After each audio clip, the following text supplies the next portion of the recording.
Can somebody say amen? Amen? Can I ask you to repeat after me, please? My situation is not my destination, but my situation is my preparation. Okay? If there's anything that you take home, take that. That whatever you're going through, you're just being refined for greatness. Are you with me? And because you are refined for greatness, there's a greater power within you that's working it out, that's working a miracle for you and for your future. So whatever you're going through, you could be living in an informal settlement to some kukuini, it's okay. Kuku is not defining you and where you will end up. Your future is bright and you've got an amazing story to tell. And if you are with God, you form the majority. There is no demon in hell that could stop you from reaching your goal and your target. When you are pregnant with destiny, only the sky can be the limit. In fact, the harder the struggle, the greater the success. And when you struggle more, there's greater things that are going to happen for you. Tony Campolo, one of the great writers, wrote a number of books. In one of the books, he talks about human behavior. And 3 things that I love that he says. Number 1, Tony Campolo says we need to take risks. And somebody once said that life is all about taking calculated risk. Somebody says good things come to those who wait. I said, no. It might be true for you, but not for me, because they will only get those things that are left by those who hustle, those who make things happen. So life is all about taking calculated risk. So you have to fall in love with taking a risk, because if your future is great, you will never know until you try. So you've got to do everything in your power to make sure that you try. And sometimes you will fail 21 times before it comes through the first time. So you've got to take risk. Number 2, Tony Campolo says we need to laugh a lot more.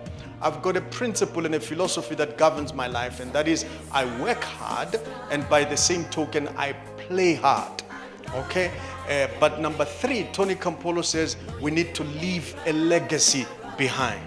I like the way Frantz Fanon puts it when he says, never forget where you come from and always remember the bridges that carried you over. You and I are seated where we are seated, enjoying an incredible program, not because we are smart and intelligent. Yes, that might be a contributory factor, but somebody had to bleed and die. They had to pay the ultimate sacrifice to provide an opportunity for you and me to sit here today and to talk about everything. So the legacy is upon us. We have to leave our community far better than we. So you need to leave a legacy behind. What do you want people to say about you one day when you die? Do you want people to say about you, wazala wahlupa waboda kwaphela ngawe? Or do you want people saying that you've left such a high standard in the community that standard now is used as a benchmark for anybody that's coming around? Can I get an amen in the house? So leave a legacy behind. I think it was Martin Luther King Jr. who says life is interrelated. He said we are caught up in an inescapable network of mutuality, tied up in a single garment of destiny. What affects one directly affects all indirectly. You can never be what you ought to be until I am what I ought to be. And strangely enough, I can never be what I ought to be until you are what you ought to be. So there's a sense of interdependentness. We need each other. You can't survive without me. I cannot survive without each other, without you. So therefore, an injury to one is an injury to all. We are all in it together. Look at your neighbor and say, we are all in it together.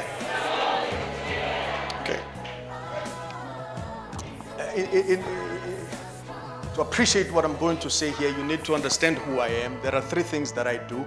The first one that I do is I do manufacturing. I manufacture currently what is called industrial insulation.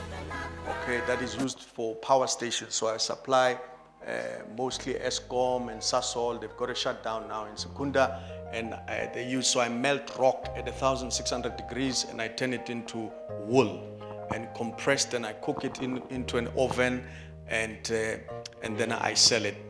Depends on the different sizes. I've got a team of about 140 people, gifted by God. It is a joy and a privilege for me to work. Karl Marx says we need to control the means of production.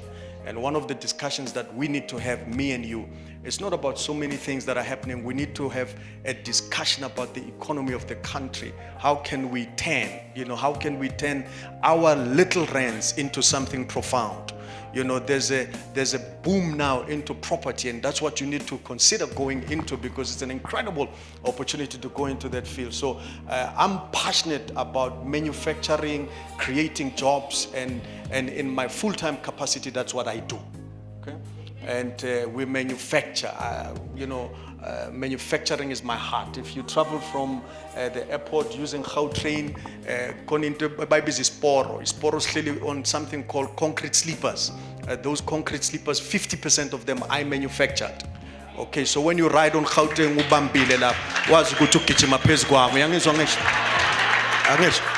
so I made money off of that. Okay. Now, the reason I say that with the utmost of humility is just to challenge your horizon. To say, if I come from a township, born in a poor family, I was not defined by that community. I could rise above my situation and achieve what I wanted to achieve. What you need to do, you have to the spirit of tenacity and never give up and throw in the towel. And sometimes I tell you, life is never easy. Nothing is going to come easy. Dr. Mlapo puts it well when he says, at the counter of success, there are no bargains. You have to pay the price in full, and you must pay it in advance. So I love that world of manufacturing. It's a world that supply toilet paper or whatever. It's a world that is a few people, and that's what you have to do, is to focus on worlds that there's nobody that's competing, so you can make the maximum profit. So that's what I do. The second thing that I do, I speak. I've got an agent that markets my services. This happened many years ago. I couldn't believe that I could get paid for speaking. When I came back, I spent about 13 years in the US, and when I came back from the US, I worked with ICANN and stuff like that, and decided to branch on my own and started a company called Empower Investments. So at the time it was Empower Consulting, then we graduated to Empower Investments. And I couldn't believe the opportunities from a mere speaking. And I salute you, I honor you. Keep researching, keep developing, because you are destined for greatness. And may God bless you in what you have done. So I couldn't believe the amount of money that I generated just from public speaking, just to open my mouth with the information that I've researched and talk to an audience, and I get paid. I was shocked. So from then on, I developed a trade from that. The last thing that I do is a community development initiative. I started a foundation 2 years ago called Joint Power Development Foundation, and one of the things that we came up with is a workbook that's called Choose Life. And sometime this year, we'll be launching it across the country. We managed to secure some funds to just say to young people, you need to choose life. Okay, there's so much to enjoy about life. And if you're a young girl, if you're a young man, you need to hold yourself. Just focus on things that are exciting, that are positive, that are taking you somewhere. Your husband or your wife is in the UK, is in Europe somewhere, when so compromised, born in Soweto, died in Soweto, wachole Soweto, yonkinto yakiphelela khona la, noma upoka uyopokela la iSoweto kuphela, akuphume esikhulu, just come out. Look at your neighbor, say come out. So my time is very brief, and I thought, because we're talking about the issue of drugs, and I thought I should confine my message to drugs and addiction. If you ever wanted to see a miracle, you're looking at one. If you ever wanted to see what a miracle looks like, you're looking at one. I'm a walking, talking, living miracle. Every time I share my story, I feel incredibly disappointed with myself. That I can allow myself, and that I could allow my situation to degenerate to such madness and chaos. The intensity of my addiction and my subsequent decadent lifestyle made my life to disintegrate at the seams. I'm truly shocked at myself that I could be that careless about my life and the life of those around me. Somebody say never say never. I suppose pride does go before the fall. I have no one to blame but myself. The devil did not make me do it.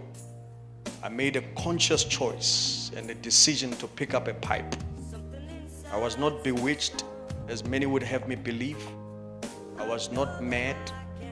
I was not forced to. No one put a gun to my head. My faculties were fully functional when I decided to take drugs. See, life is all about choices. I made one, and not a single day goes by without me regretting that day that I made that decision. See, the Bible says, choose ye whom you shall serve today. I lost 5 years of my life. 5 years. There was a lot of destructive behavior along the way.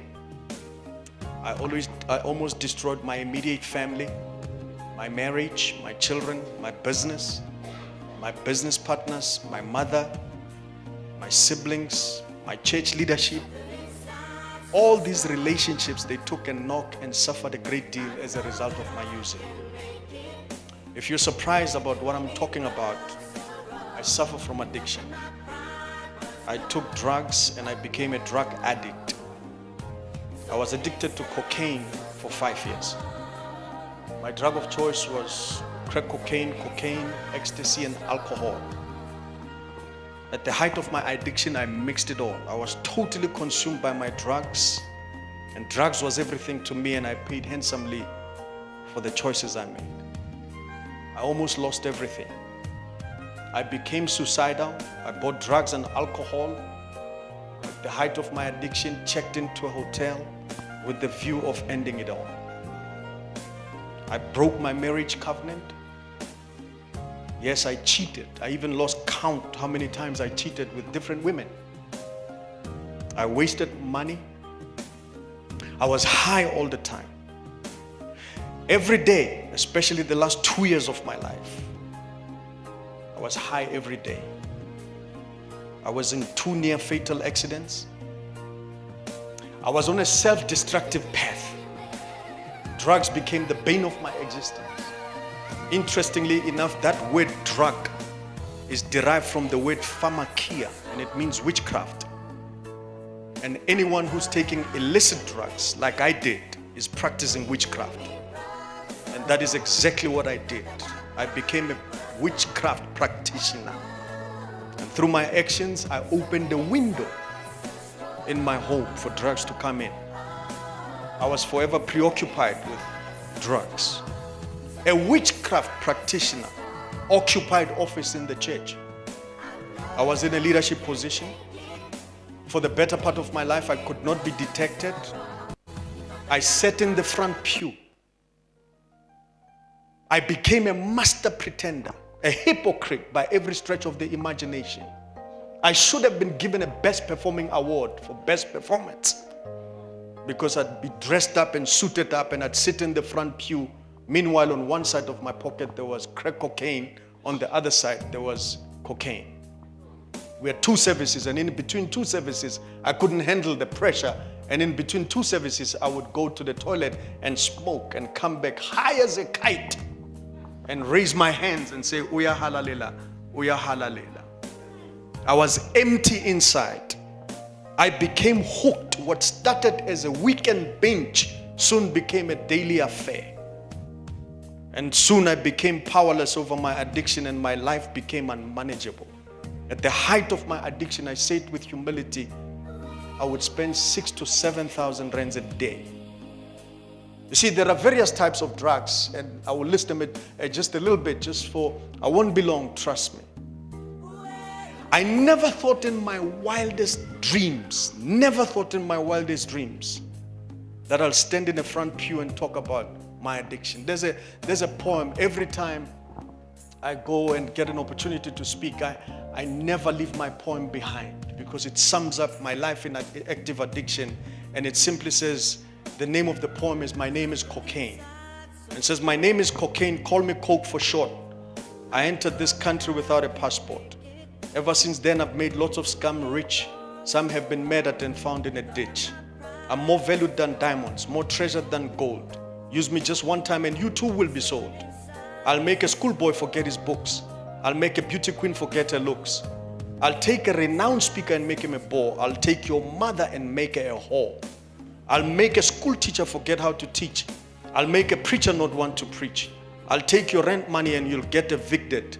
I'll murder your babies or they'll be born addicted. I'll make you rob, steal, and kill. Remember, my friend, my name is Big C. When you are under my power, you have no will. If you try me just one time, you too may never be free. I've destroyed actors, politicians, and many a hero. I've decreased bank accounts from millions to zero. I make shooting and stabbing a common affair. Once I take charge, you won't have a prayer. Now that you know me, what will you do? You'll have to decide. It's all up to you. The day you agree to sit in my saddle, the decision is one that no one can straddle. Listen to me and please listen to me well. When you ride with cocaine, you are headed for hell.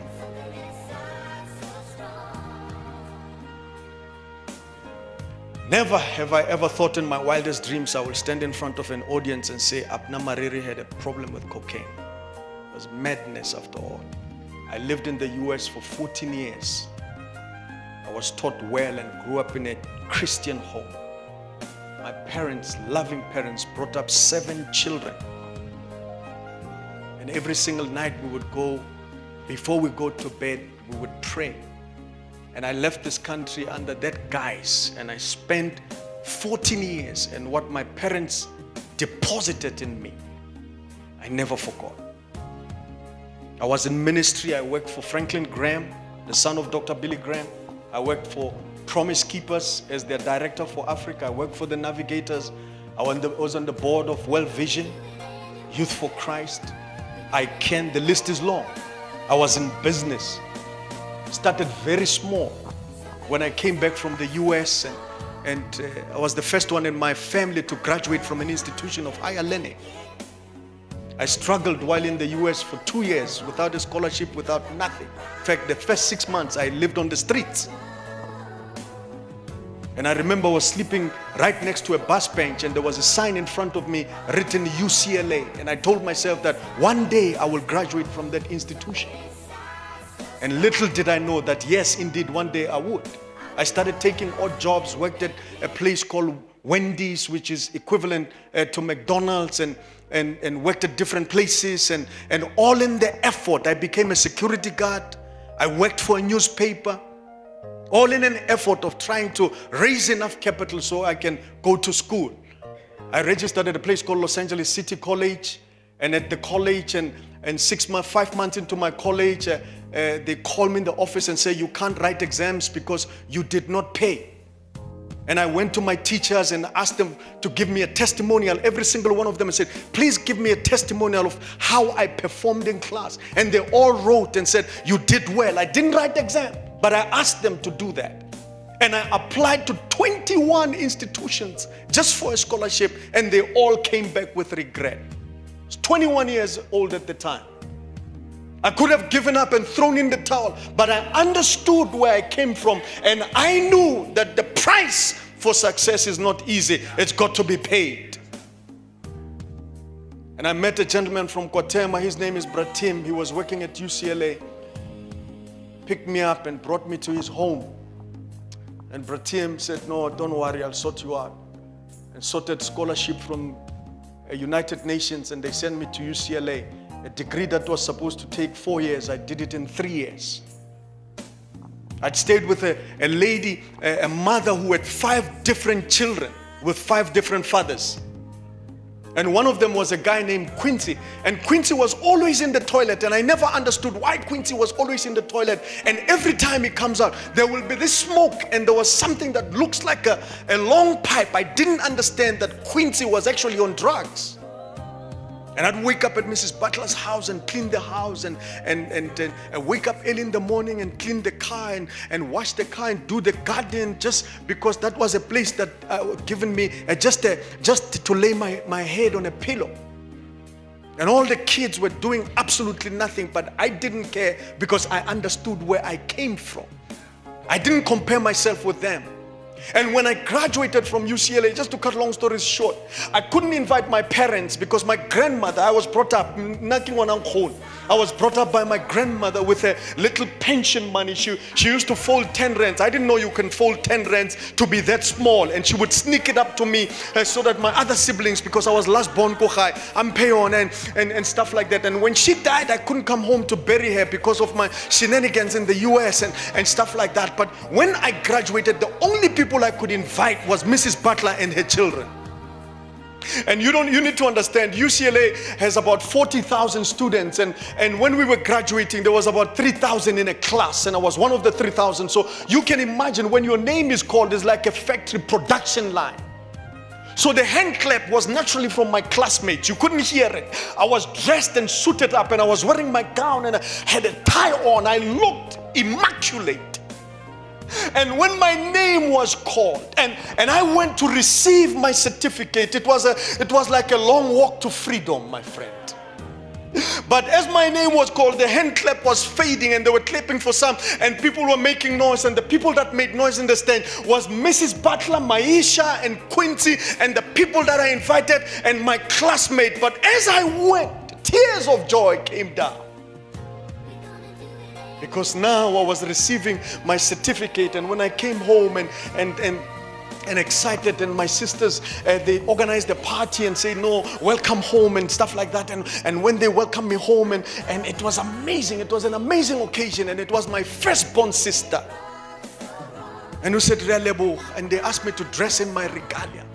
And they say, that in the Mariri clan, you've broken the cycle of not having a degree. And she said, I was the last born. She had two kids already, with a husband, with a family. She was working as a clerk, and she says, you have encouraged me to go back to school.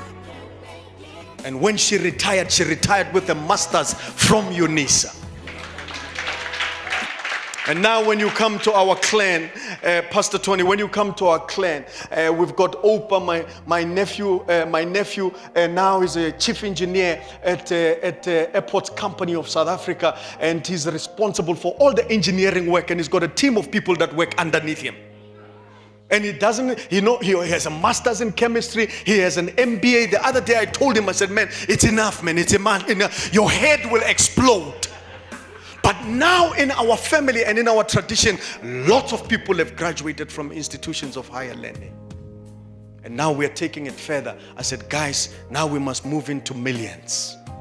Yes, we've got the education. Now we must move into millions. And I come back, and when I come back, I work, and as I work hard and I come into this country, God begins to open doors. And as He begins to open doors, and doors of opportunity, they begin to open, and I start to make a little money there and a little money there and stuff like that. And all of a sudden, my bank account keep increasing and increasing. And instead of continuously coming into the house of God to give God the credit, to say, Baba ngiyabonga, umusongaga, I started to take the credit for myself. And in taking the credit for myself, our God is a very proud God. He doesn't want to share His glory with anybody.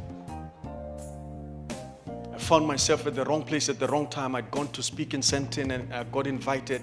And when I got invited, they said, Mariri, what do you drink?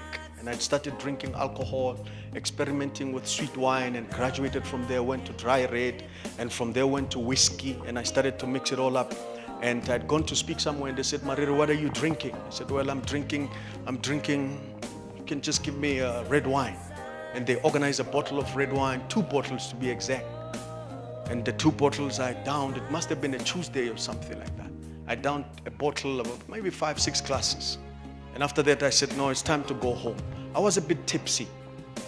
And I tell you toilet, can I go to the bathroom? They said, go upstairs to the door on the left. There's a bathroom you will find.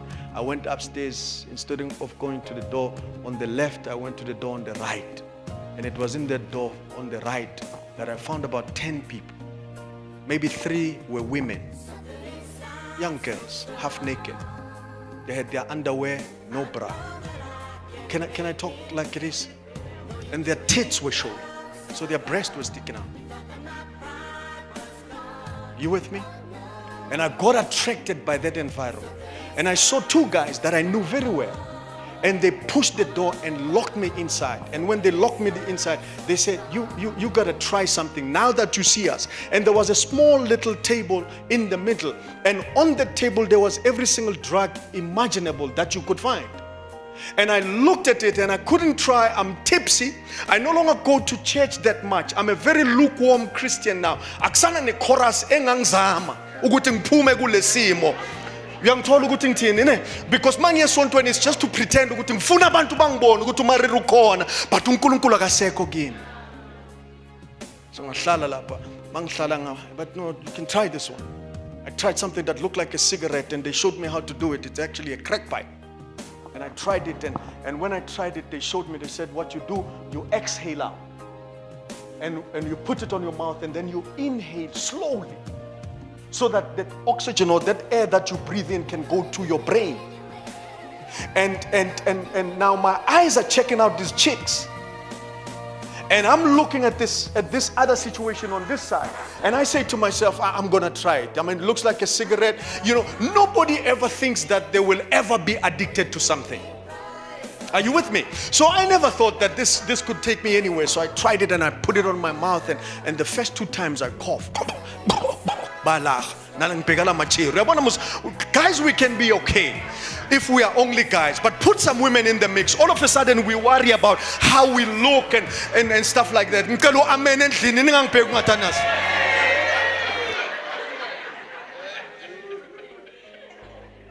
So here am I. I'm trying now. I'm trying, Pastor Tony, and as I'm trying, they are laughing, and as they are laughing, I get angry. Now I want to try it better. So I tried better. Now I tried. They show me. It must have been about 15 minutes. Nothing happens to me. And I decide this is not for me. I get out and I decide, okay, gents, I'm out. I get in my car. It's Tuesday. I want to be home by 10 o'clock. And I get in my car, I drive, and as I get on the freeway, on the M2 freeway, that drug started to kick in. It's like I parked on the side and I began to savor the moment. It was like a new world was born to me. And are we in church or can I speak like it is? Can I speak like it is? Because, you see, the more I speak about it, the more I disempower the stronghold that it has on me. And the more I help somebody who is in the house, who is hiding, because we need to deal with this demon, this monster. And the first thing that happened is my member stood up.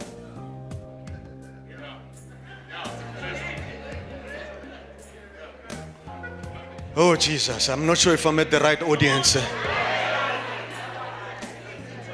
Because you see, one thing that I've discovered with drugs is that drugs, sex, and rock and roll, they all go together. You with me? So now my drug of choice was crack cocaine.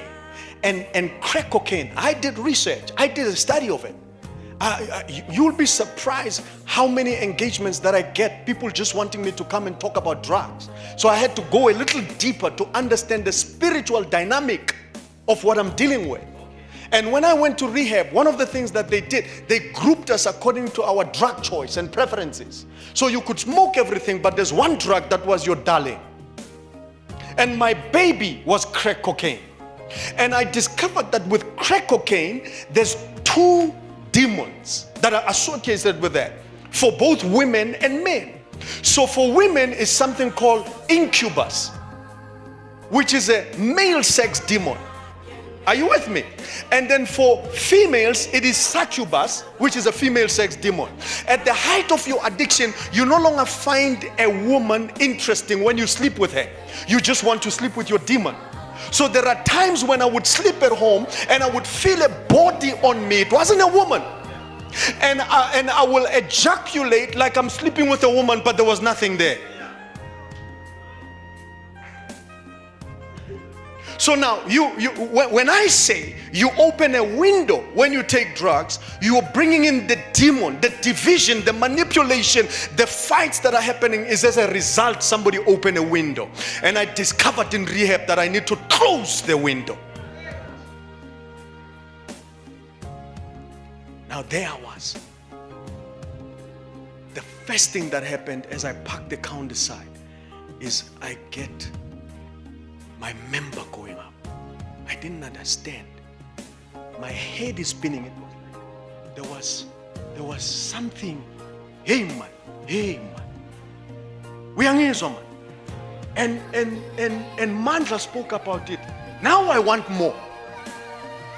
Because lenti yahambi phela masinya sengibonile nini seyiphelile nini remember seyiwile ngeta I know I think shy U10 ngashaya U10 school ngashaya U10 look at your neighbor say U10 ngashaya U10 ndoda ngabuyela. I went back to that same place.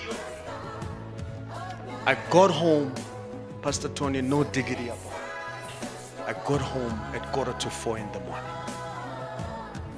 Now something called Dr. Jekyll and Mr. Hyde was born. Two personalities, duplicitous character and nature was born. I was one thing during the day, suited up, wearing a suit, going to church on Sunday, praise God. But I had a nightlife. And you see, mama we've got a code. I could go to a casino and chill at a casino and check out some ladies that are chilling there. And I've got a sign, man, mangit. Nabubaya fustan, but mangit, aiziash. When you are seated, you do nothing, man. I just say. I can go to Edgar's.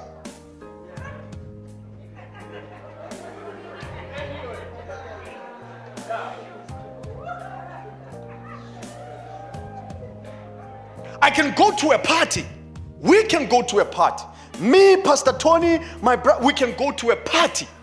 But I can have another party that they don't know about with some other people. So within a party, there could be another party that you don't know about. And all it is, it takes a sign. Sister. I've got 2 packages and we can get a toilet, mustn't get a toilet. Now, that is why we will never have a solution for HIV/AIDS. Because when I'm high, my guards are down. Are you with me? The last thing I think about is a condom. Are you with me? So the rate of infection, until we sort out the drug issue, the rate of infection will not go.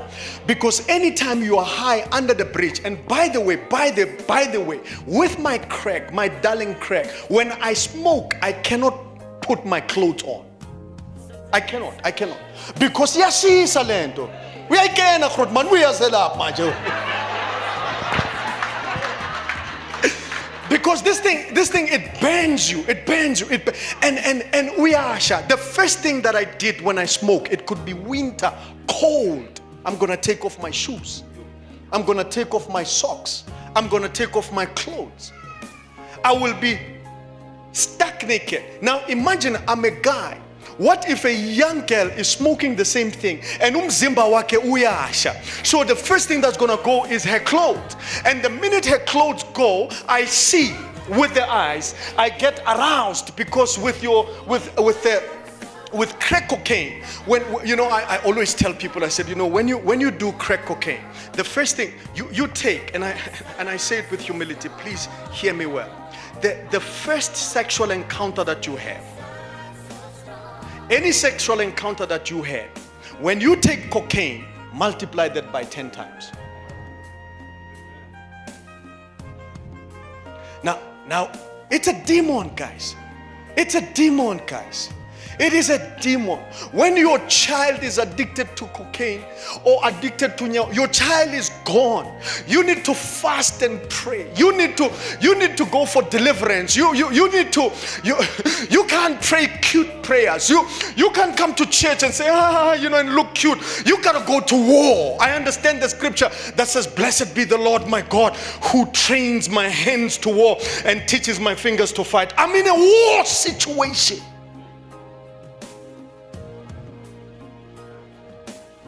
So there I was. Now Dr. Jekyll and Mr. Hyde is born. Now the first 2 years of my life I could control it. You'll be amazed the amount of energy that I had.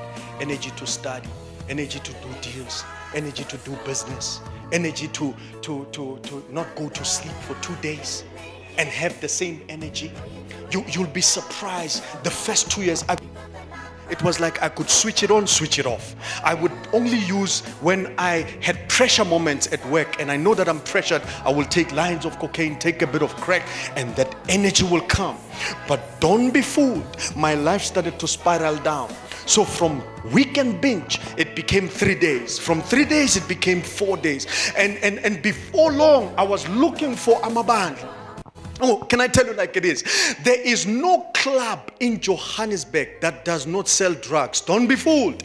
There is no club. You go to a club, trust me. I go with you to a club, I will find somebody selling drugs in a club. You see, sometimes it's my subjective view, is that the guys don't make their money from club life. They make their money selling drugs underhanded. So when you talk about ecstasy, you talk about people dancing and there's lights and there's so much energy. You need something to take you high. And when you go to the toilets around 3-4 o'clock in the morning, you will be surprised what you find. There is no strip club that I've not been in Johannesburg. Every single strip club I went to, and there was nothing that was offered but drugs. And what was said was the young girls I encountered.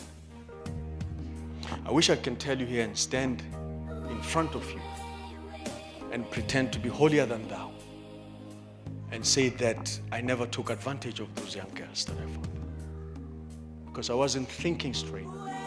It's a mood-altering substance. And I'd go home, and you must know I've got children.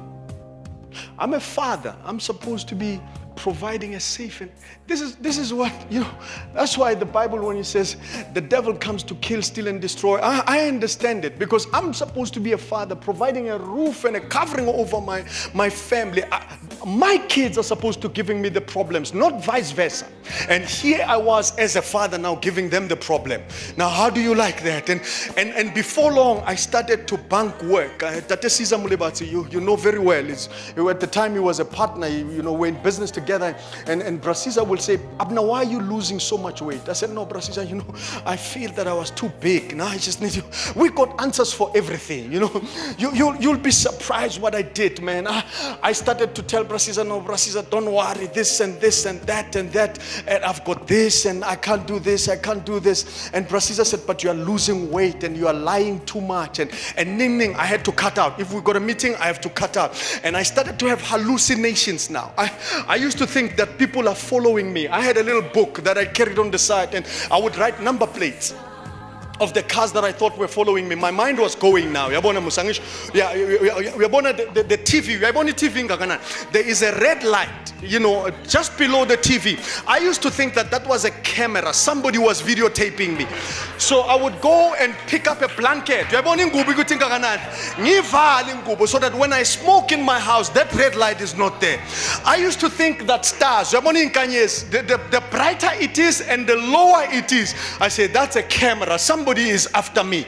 It was amazing. I became such an addict, and the things that I did, let me go and sit down. I lied. I manipulated every situation to get what I want. I caused fights between my wife and my family.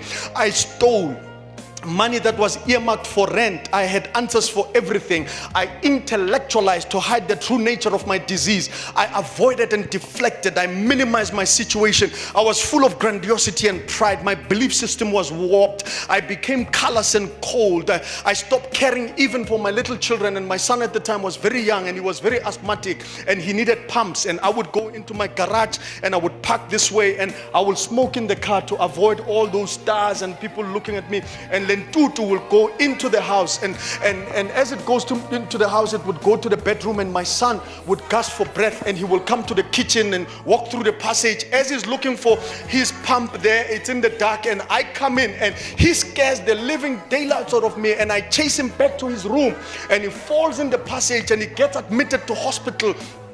And he's in ICU, and I don't even have the energy to go and see him. I remember I went to the hospital and I parked the car on the side, and I said, I think shy 102 before getting this bed.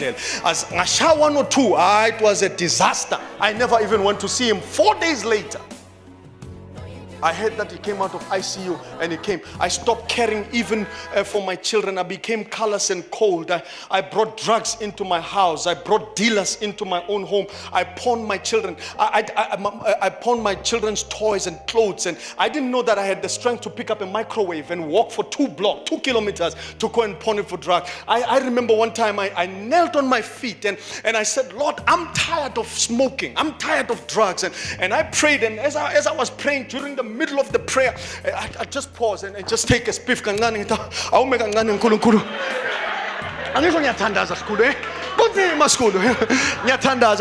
And one day God gave me a thought, and I don't know if it came from God or what, Pastor Tony. I decided, after praying and thinking that it was during the day, I took my crack pipe and I took the drugs that I had, and I said, now, God gave me an idea. Drive these things all the way to Mpumalanga and dump them there and say the prayers in Puma. I drove past Mittelberg and I got there and I dumped the drugs and I cursed them and I mangibuya ngashama chorus ekarini ngashaya imvuselelo ekarini ngezwe ukuthi nami sengiphumile kulento ngezwe manje ukuthi sengiphumile until I got home and my kids, and I was playing with them, and we prayed together, and they went to sleep, and after going to sleep, and I was sitting there idling by myself watching TV, and that craving, oh God forbid, that craving came back. I called that Nigerian dealer named Sipo. I said, hey Sipo, Sipo was not available, and I went to his house. He was not available. I went to this dealer. They were not available. Now they were hiding themselves because I was not paying like I used to pay anymore. I came up with excuses. I'd bring a phone. I will steal your phone and be the first one to look for your phone, and I will look harder than you would look yourself. Are you with me? Ngizokubhekisa kakhulu futhi ngiasithandaze le phone elahlekile izaphuma ngegama laka Jesu. Baba siyayibiza le phone. Ngitshontshile.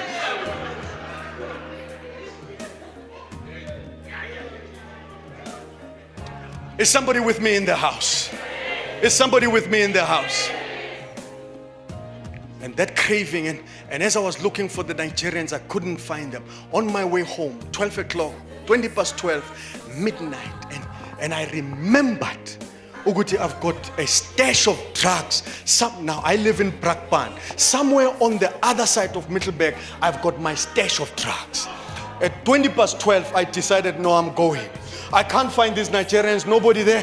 I drove my brother. I went back to Mittelberg, got there around 20 to 2, and I parked the car on the side and I shama bright lights. Ngapega lapha mfana, ngapega. Mangwathola ngathi, praise you Jesus. Ngisitholile isiteshi sami. Ngabhema khona lapha ku freeway. It was the longest trip I've ever had because every bright light to me, because mawubhemile we are getting para ukuthi kushaya kanjani. I used to go to hotel rooms, and once I'm paranoid and I will look under the door in the hotel ngibheke ngale ngibona, hey man, ngathi khona abantu lapha ngaphansi, ngathi khona ma movement la. And I will get up and I will look and I will peep, and I hate drugs with a passion. Nyawazonda ma drugs. Yeah, nyawazonda ma drugs. Nyawazonda ma drugs. I lost weight. I became emaciated. I became the talk of the town. I was afraid to come out. I was afraid to go to even church. And I couldn't eat. Udla yogurt, udla ibiltong, and that's it. Brahuma Sikela, God bless his. May God bless his soul. And Lebo M, a friend of mine, they knocked on the door. They came to my house. I knocked on the door, and Brahu paid for me to go to a place called Crescent Clinic to go and recover there. And I went to Crescent Clinic, 28,000 rands. And after 2 weeks, I felt that I was getting strong and my life was coming back. They give you certain pills. Your weight is coming, your complexion is coming. My roommate was from Lebanon and very wealthy. And in the middle of the night, my roommate is using drugs. I was married and he was married and his father told him, if you don't get yourself sorted out, I'm going to disown you. I will not support you financially. And he comes to rehab, and his wife was the one supplying him drugs. And instead of reporting him, I joined him. So at 2 o'clock in the morning, I joined him. And for the last week of my life in rehab, I was high. When I came out, they celebrated me and said, Mariri Pumile. I was high as a kite. And went from bed to west. I went to a place here in Kempton Park. And in 2010, I checked myself at a place called South Coast Recovery Center. A friend of mine took me there. I spent 8 months of my life. And my marriage was on the rocks, as you can imagine. My children estranged because I hid drugs in their pockets when they went to school. And I came back. And after 8 months of counseling, I come back home. And when I come back home to a different environment, I know what it means for lights to be switched on. I know what it means for cars to be taken. I know what it means for children. My children moved out of private school to public schools. I know what it means to sit for 6 months without electricity in the house. I know what it means to go to your siblings and beg for chicken and mealie meal so you can put something together to eat. I know what it means. I know what it means to suffer. And that suffering, I brought it to myself. So I checked myself into a recovery center in South Coast. Came out after 8 months. While at South Coast, the owner of South Coast was also a recovering crack addict. And there were 90 of us. He brought us together. 21 of us. He brought us together. 2 o'clock in the morning, he called us, woke us up and said, let's go to the dining hall. We went to the dining hall. And when we got to the dining hall, Bretoni, he said to us, you guys have a chance at recovery. The rest of the people don't. Never understood what he said.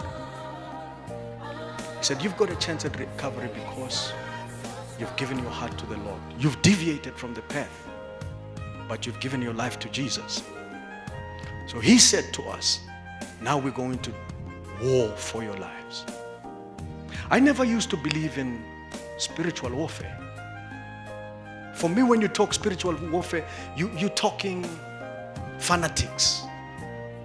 Go to rehab and you'll see what spiritual warfare is all about.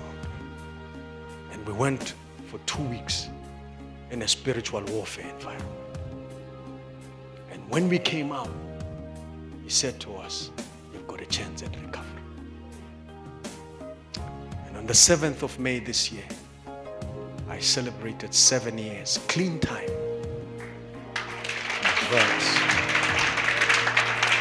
As I go to my seat, I told you, as I go to my seat, I put together this little workbook. And inside this little workbook, on this column here, the picture I ran out, brought a few. On this column here, I list every single drug. At the top here, you'll find, I should tell you just the first one. Cannabis. I list all the names of dagga and what it's called around the country. You know it as dagga, marijuana, weed, pot, ganja. In some places it's known as doobie, as dope, as cannabis. How do you take it? Some people cook it in muffins. So you get a nice blueberry muffin that is laced with dagga.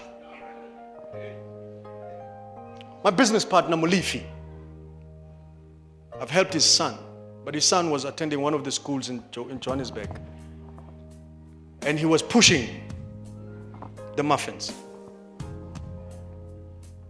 The whole bus was high. They were going to play soccer. When they arrived,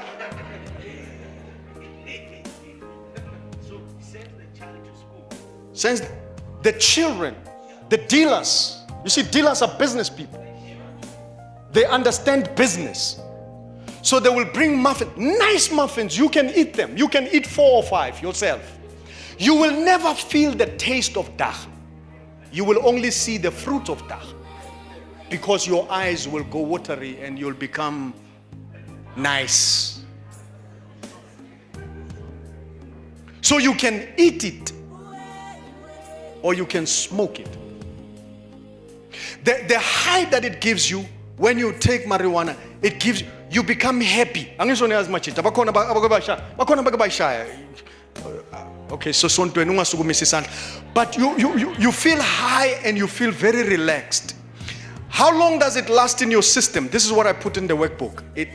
When you take dacha, within minutes, but it lasts for 4 hours.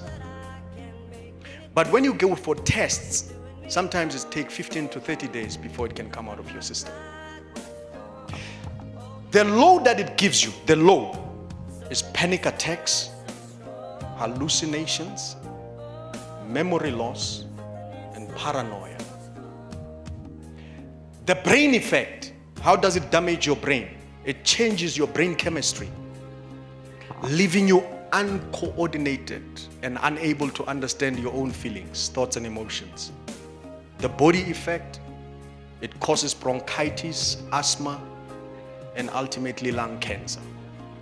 There's a big debate around Bob Marley and how and what killed him. But lung cancer is the ultimate cause. If you go at the bottom, I deal with nyaupe. Some of the names of nyaupe is wonga, it's unga, it's pinch. How you take it, it's a powder. Actually, nyaupe is a combination of heroin, something called strychnine, which is rat poison, and marijuana. The cramps that people experience is because of strychnine, it's because of rat poison. And to diffuse rat poison, you need heroin to subdue that. So it becomes a vicious cycle. That's why nyaupe will steal anything to kill the cramps. They've come up with medication to help that. Happy, relaxed, the high that it gives you, peaceful and safe, immediate, lasts for 4 to 6 hours. Highly addictive, the low, highly addictive. Aggression, violence, stomach cramps, and depression. The brain effect, confusion, anxiety, insomnia. Body effect, extreme pain, heart, and lung failure. You only have to come to Pulusong Hospital and come with me to Ward 5 and 6, and you will see the effects of what drugs can do to a young man.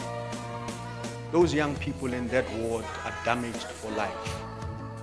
They suffer from what is called psychosis. They wear napkins at 21. They are wearing diapers. Some of them are dancing by themselves. Some are conducting choirs that don't exist. Some are giving speeches to an audience that is not there. They are messed up for life. You are one path away from damaging your life. You see, I didn't talk about the war on drugs, but I tell you, I had to fight it. And as I take my seat, coming back from rehab, I had to fight tooth and nail to restore everything that the enemy has taken. And one of the things that I did when I came back, I was down to one car, one little car. And I said, Lord, what? And I had to make sure that if my wife gives me 50 rands, I bring receipts. Because an addict with money is a bad combination. My word meant nothing. So now I had to fit into a society that I had rejected. My children didn't look at me with trust. They always wondered. My daughter used to look at my eyes, and every day when she comes from school, she will look at my eyes. Because the eyes were telling that daddy was high or daddy was not high. It took her 2 years. She told me I had to take them for counseling. It took her 2 years. Said, Dad, I didn't trust you because I didn't know that you're going to go back. And my son at that age, and I had to end their trust, and I had to start all over again. And in starting all over again, I started with prayer. And every single day in the morning I would pray, because for 2 years I did absolutely nothing. I was just at home. And I would wake up in the morning, pray for them, pray for myself. They didn't trust me, so I would go into my quiet place and begin to call on God. I would begin to sprinkle the blood of the Lamb over the four corners of my house. I begin to uproot things and I begin to tear down things in the spiritual realm, because I understand that as a priest of my home, I had opened the door and the door needed to be shut down. I began to work out the situation with my wife. I began to go for marital counseling. I began to attend all kinds of sessions that I attended, and I decided to tear down, and eventually the grace of God and the sufficiency of God gave me the opportunity to bring my family around the table.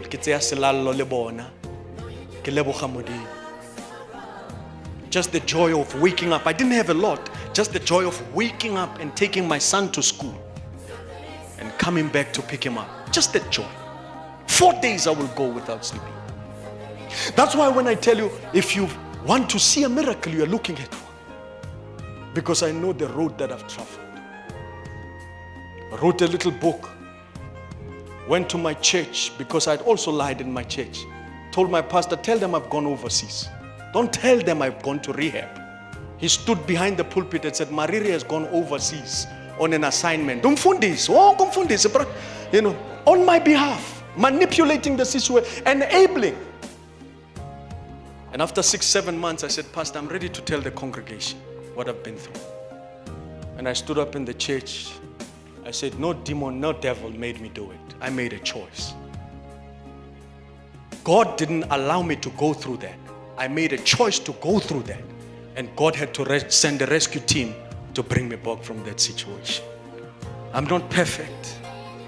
I'm still struggling. I'm still rough at the edges. But I can guarantee you the grace of God is upon me. You see, the enemy is after you. He's after your dream. He's caught a glimpse of who you are. He understands your portfolio and where God is taking you. And he wants to kill you, to destroy you. Because when he deals with you, he deals with the future of people that God has given to you. But I've come to declare today that the devil is a liar. In the name of Jesus Christ, I declare that the enemy is a liar. I'm getting up. We're winning our communities. And the more we talk about it, the more we create platforms like this, the enemy cannot win. May God abundantly bless you. Thank you and thank you.